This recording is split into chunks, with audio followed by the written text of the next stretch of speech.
Today we're going to be factoring 5s to the fourth minus 5st to the third. So whenever I look at this, I can tell that they have something in common. So I'm going to break it apart using my prime factors.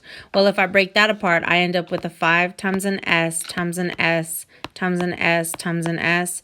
I can't mess with the minus sign. I break apart 5st to the third.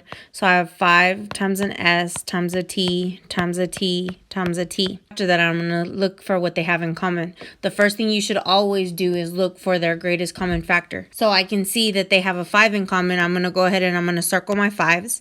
I can see that they also have s's in common. So I'm going to go ahead and circle my s's. And then that's all they have in common. I'm going to undistribute what they have in common. Well, I have a 5s here and I have a 5s here. You write the 5s one time because that's what they had in common. You write it once. Then you write what's left over. In my first term, I had 3 s's that I did not circle. So I'm going to write s to the third. I'm going to bring down that minus sign because I have to keep the sign that was originally there. And then I had 3 t's left over that I did not use. So I have t to the third. So now I'm here. Now, once I factored out my greatest common factor, I'm going to look inside these parentheses because I can tell that I can factor these a step further. Right now, I'm looking at my exponents and I can see that they're 3's. Whenever they're 3's, I know it's going to be a cube root. And there's 2 terms. So it's a cube root. I'm using 2 terms and I can see that there's a subtraction sign. So this means I'm going to use difference of cubes.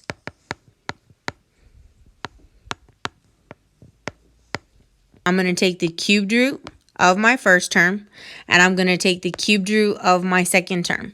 So the cube root of s cubed is just an s. The cubed root of t cubed is just a t. Now, I'm going to use the formula that I used before where I use SOAP for my signs. So SOAP. I'm going to use the same sign, and I'm going to write the cube root of my first term, s, minus the cube root of my second term, t. I'm going to open my parentheses.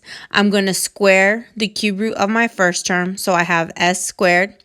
Then I'm going to do the opposite sign. Well, I originally started with the minus sign, so I have to change it to a plus sign.